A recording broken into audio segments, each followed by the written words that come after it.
So let's begin the webinar for today about security. Hello everyone, my name is Mihaela Ștefan. I am a professional services engineer at Infinet Wireless. Thank you very much for taking the time to join our webinar. Today we are going to find out the security methods and aspects that must be considered in order to ensure a comprehensive protection for the Infinet wireless equipment. Let's begin by introducing the basic terminology specific to the security area. First, the notion of information broadly refers to the knowledge that is available on a particular subject as perceived by a person or by a machine. The most sensitive aspect concerning information is that it needs to be protected, and this means to ensure both its confidentiality and its integrity. We do not want to lose or modify the information, and we also do not want it to be shared with any other third party. This is what we understand by the term information security, basically trying to keep it confidential and unmodified. Let's now define the technical company policy. This refers to the set of solutions and measures necessary to be implemented by a company in order to secure the information. Next, a threat refers to any potential method of violating the information security.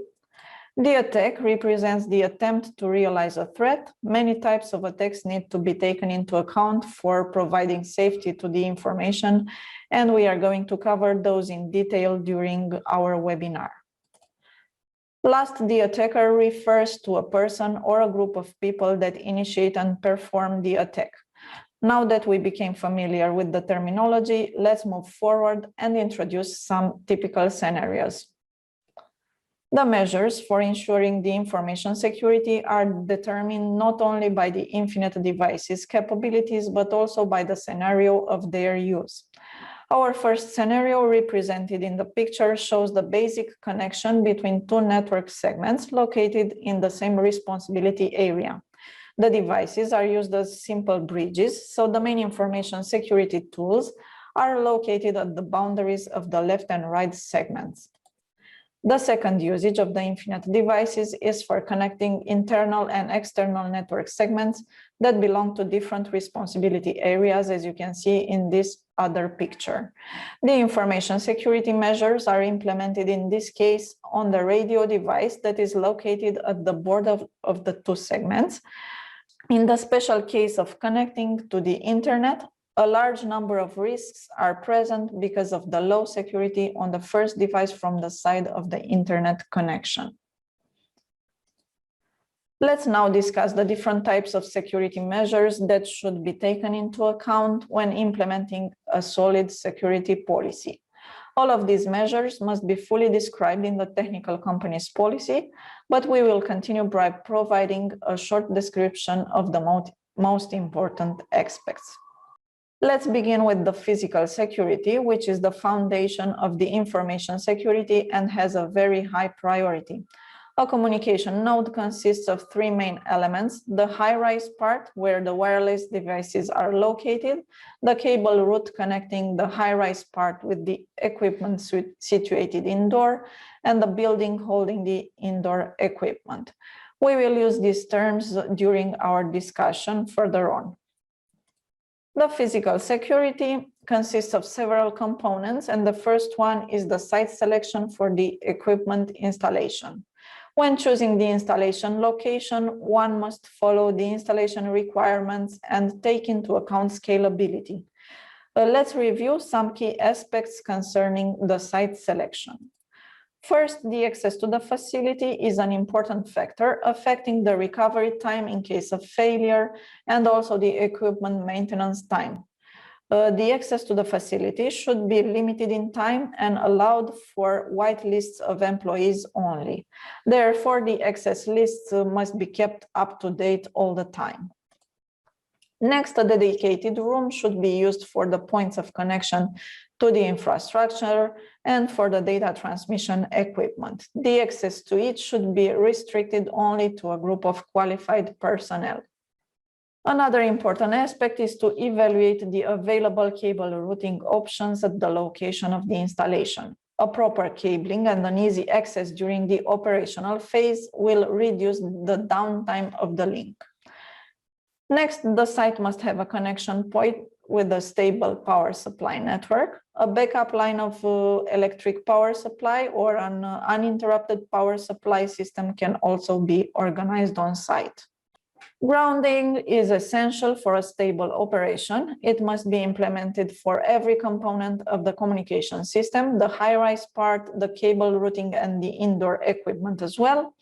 Grounding protects against many types of phenomena like lightning strike, electromagnetic noise, static electricity, and so on. Next, the climate system play a very important role. The device is guaranteed to function within a specified temperature range, pressure, and humidity level. The environment's influence is random. Therefore, in order to maintain a stable operation, the required conditions must be created artificially. It is recommended to install an air conditioner and a heater with the possibility of automatic turning on and off. Climate systems cannot be used in the high-rise part. Therefore, for reliable operation in harsh conditions, the devices of the Infilink 2x2 and Infiman 2x2 families with an extended temperature range can be used in this case. Such devices are equipped with a built-in heater, which turns on when the ambient temperature drops below a set threshold. And the last aspect to be taken into account is the possibility to install backup links in order to increase the accessibility. The main and backup connections must be independent in order to avoid single points of failure. Moving forward, another important factor regarding the physical security is the possibility to install auxiliary infrastructure equipment. Examples of auxiliary equipment that will increase the level of security are the alarm systems and the video surveillance systems. Next, the equipment installation phase is essential for ensuring security. The company's technical policies must be strictly followed at each step. I will just mention a few settings specific to the Infinet units in order to ensure the physical security. First, the indicator lights should be turned off to make it stealth. Then the unused physical ports should be administratively disabled in order to avoid providing access to an attacker. And another advice for the H11 hardware platform is to disable power over Ethernet if not necessary, because an attacker might use it to power a third-party device. The last important aspect regarding the physical security is the preventive maintenance. Ensuring the information security is a continuous process, so regular tasks must be performed in order to identify possible deviations from the technical policy. Some of the regular jobs include the facility inspection, the cleaning on site, and the periodic testing of the backup links. Let's move on to the radio security. The wireless transmission is performed in a shared environment, so an attacker has plenty of opportunities to exploit. There are several aspects that need to be considered in order to secure the radio connection. Let's begin with the frequency configuration method.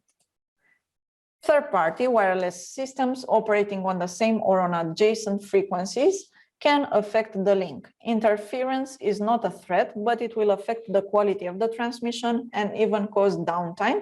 So the integrity and the availability of the information are not ensured. The actions that must be performed in order to reduce the risks are the following.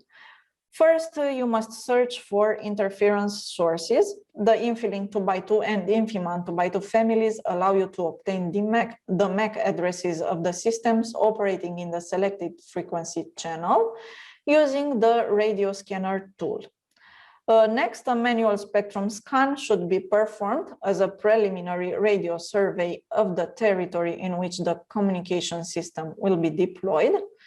Our devices allow you to perform these tasks using the built-in spectrum analyzer tool. However, even if at the installation stage a clear channel is selected, interference can occur during the operational stage. So automatic and periodic scans must be performed as well. The frequency channel can be automatically changed in accordance with the scanned data if necessary. The Infinet devices support the DFS and instant DFS technologies, that allow you to automatically scan the spectrum. Even if the frequency channel allocation is coordinated as we discussed, the problem of mutual interference may persist. In the picture, we can see the spectra of two communication systems using adjacent frequency channels. In the first case, the radiation power of the systems is equal and the attacker's influence is lower than the communication system sensitivity. But in the second case, the radiation power of the attacking source is higher than the one of the communication system, and the out-of-band signal level is higher than the sensitivity, leading to interference. The automatic transmit power control function can help you to reduce the influence of such third-party communication systems by increasing the radiation power in case of interference in order to maintain the link performance. Higher modulation and coding schemes require higher link parameters. Therefore, they are impossible to use with a low signal level and a high level of interference. The automatic modulation control function allows the selection of the modulation and coding scheme according to the current parameters of the radio link. This increases the reliability and the availability of the information by keeping the link operational even in strong interference conditions. Let's move on and discuss about the authentication settings by first acknowledging their necessity. The most common security attacks on the radio interface are the man-in-the-middle attacks. The first type of such an attack is the data interception, where the attacker installs a device that receives all the transmitted signals in the communication system's coverage area. An attacker can pretend to be the recipient and gain access to all messages along with a legal address. Next, data relay is a specific type of the data interception attack in which an attacker uses a relay instead of a passive receiver. Such an attack is applicable, for example, to point-to-point links having a narrow radiation pattern where the data interception scenario is not suitable. Data spoofing is a specific case of the data relay scenario in which the attacker changes the data content. In such a scenario, not only confidentiality is violated, but the data integrity as well. Next, an attacker with a subscriber device can install it in the base station's coverage area. After establishing a link with the base station sector, it can gain access to the enterprise network and implement attacks aimed at the integrity, availability, and confidentiality violation. An attacker will be able to establish a link with an Infinet base station only if an Infinet device is used as subscriber terminal and by disregarding the security settings. Another type of attack is called the base station sector substitution, where an attacker provides a base station to which the devices in the area can connect. Let's check the mobility scenario in the picture. A radio link is initially established between base station 1 and the CPE. The CPE is installed on the mobile object and breaks the connection while moving away from base station 1 and starts to look for a new base station sector. An attacker inserts a base station sector along the CPE's route, as you can see, between base station 1 and base station 2. Therefore, after disconnecting from base station 1, the CPE establishes a connection with the attacker's sector. This type of attack is only possible in case of disregarding the security settings. In order to mitigate all these types of attacks, the following settings must be performed. You must choose a unique link ID. You must configure a security key so that the devices will only establish a link if they have the same security key. Use the authentication mode in case of having InfiLink 2x2 or InfiMan 2x2 devices. Static and remote modes can limit the list of devices with which the link establishment is allowed.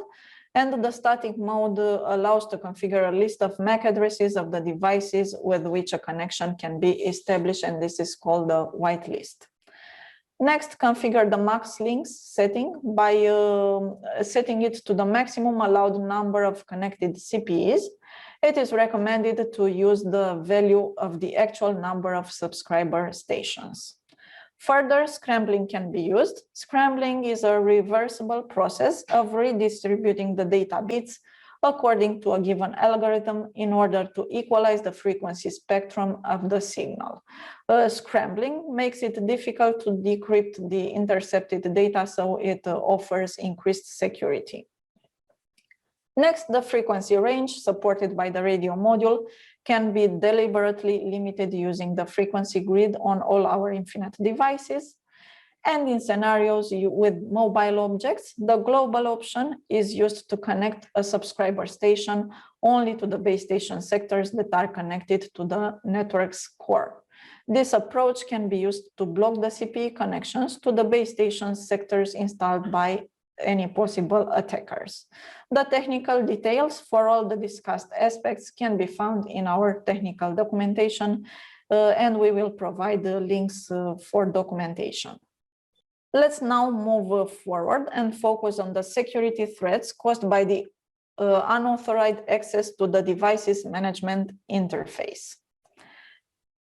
The authentication and the authorization configuration is the first action point concerning the device's security. By default, the Infinet units come with an administrative user having as login credentials any non-empty string. Therefore, during initial setup, you must configure some strong login credentials. For the users that do not require to perform advanced operations on the unit, we recommend to create a guest account that can use the tools and view the interface statistics, but it is not allowed to make configuration changes. Additionally, it is recommended to use a centralized account storage for networks having a large number of devices. The Infinet devices support the radius protocol, which is intended for centralized authentication, authorization, and account management. Next, let's briefly review the available access methods and what are the recommendations in each case. The Infinet units can be accessed through the web graphical interface using the HTTP or HTTPS protocols. When using HTTPS, data is transmitted over the network encrypted, so an attacker who intercepts the data will not be able to decrypt it without the corresponding encryption keys. Unless there is a specific reason for using HTTP, the HTTPS protocol should be used. Another method for accessing the units is via the CLI interface. Telnet can be used for this purpose, but the communication is not encrypted, so it is recommended only in case of emergency. Otherwise, SSH should be used as it provides encryption. Next, SNMP was created as a unified protocol for managing network devices and collecting data about their state. By default, SNMP v1 and SNMP v2c support are activated on the devices and provide authentication using the community name that is openly transmitted over the network. It is recommended, therefore, to activate SNMP v3 as it offers authentication and message encryption. Let's now discuss a bit about the network management interface.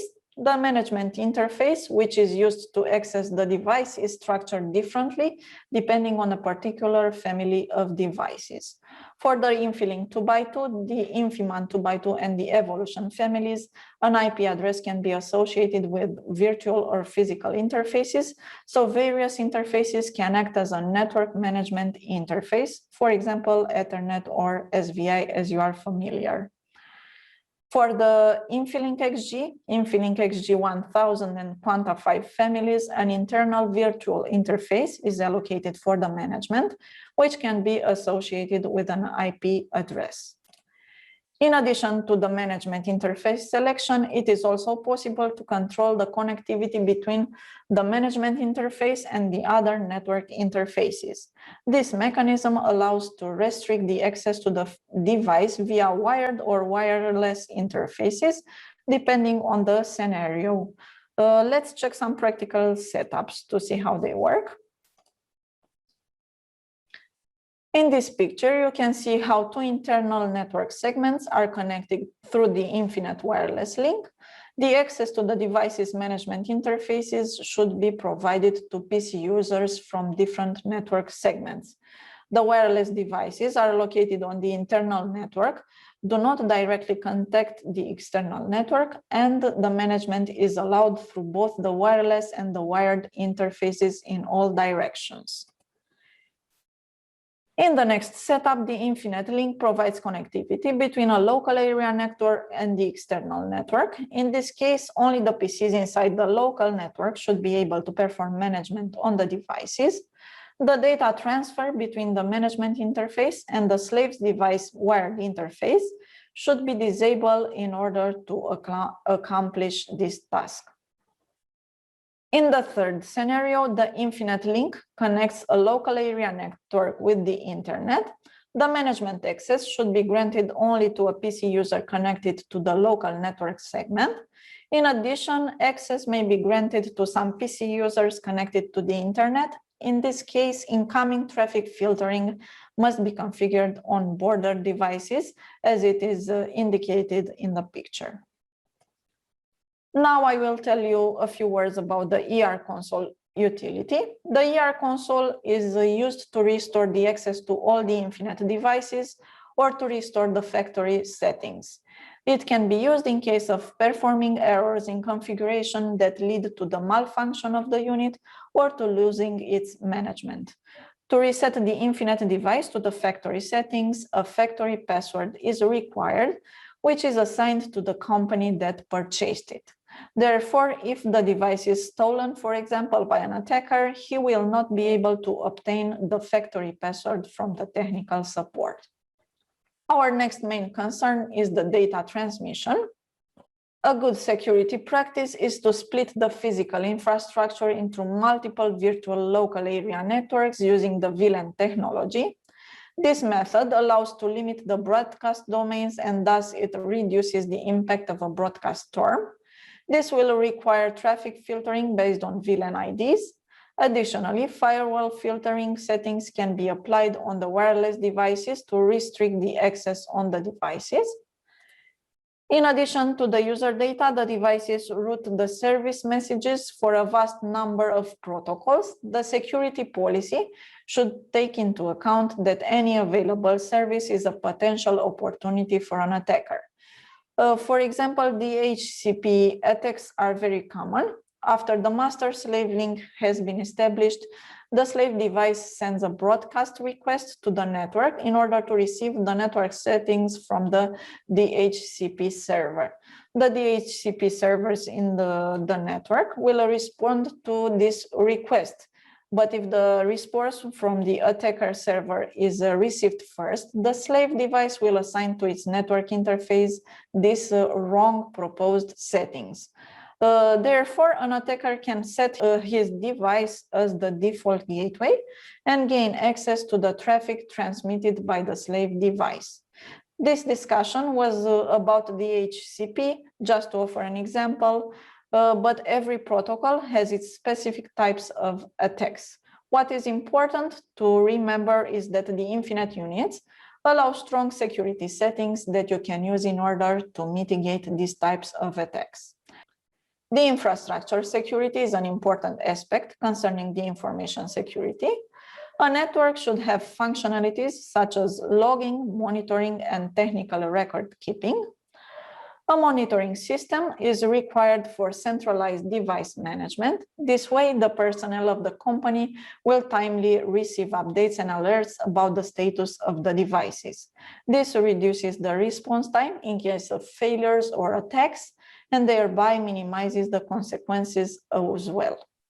Infinet provides its own system for monitoring the Infinet wireless devices called InfiMonitor, which collects data using SNMP's polling mechanism and the SNMP traps. A detailed incident investigation requires an analysis of the system logs stored on the device. Infinet devices support logging, but the system log will be lost after a device reboot. In large networks, it is useful to have a centralized repository of the log files. A syslog server is allocated on the network for these purposes. All log entries are sent to the syslog server simultaneously with writing them to the system log. This allows to centrally store the message history of all the network devices without the risk of losing all syslog data of the device when a reboot occurs. Next, comprehensive technical and administrative aspects concerning the whole network must be included in specific technical records. Special technical record keeping systems can be used on the network to store the data and to have access to it. Technical record keeping systems contain the following types of information: device information, inventories, site description, and configuration files. This is what I wanted to share with you today about the information security. As you can see, ensuring a proper security is a complex task requiring multiple coordinated actions. We provide a detailed technical description of all the discussed aspects on our Infinet Academy and on the knowledge base. All the necessary links are provided in the presentation. We will now have a short break, and if you have any questions, please write them down in the chat section. Thank you very much. I see we have one question. Can we make some rules at radios to make whitelists to access the unit from local network or external network? Yes, for the Infilink 2x2 and Infimount 2x2 families of devices, you can configure, for example, static links where you specify the MAC addresses of the devices with which you want to establish a link. This is the authentication mode that I described. You can also create access lists in the firewall settings, and you can create filtering rules based on IP addresses of the host, MAC addresses, ports, and many other criteria in the switch group configuration. Okay, so you basically have the three methods: firewall settings, switch group filtering, and authentication mode. I checked the last version for Quanta 5 and we implemented the network access lists as well, but based on IP addresses and the network mask. And for the XG, we do not have this type of filtering. Okay, so we have for the R5000 family what I initially said. For the Quanta 5, the network access lists based on IP addresses and network mask. And for the XG, we do not have the possibility to filter these hosts. For the Quanta 5, in the last software version, you will find this in a special security tab in the web interface. Regarding the MAC address filtering for the Quanta 5, I am not aware of a roadmap. But if you need it more than the IP address filtering, you can create a change request to our support team and they will consider it. I see there are no more questions, so we will end the session for today. If you have additional questions or require clarification, you can always write to us or to the support team and we will provide you support and documentation. This brings us to the end of today's webinar. Thank you very much for joining us, and I hope to see you again during our next webinar. Have a nice day, everyone.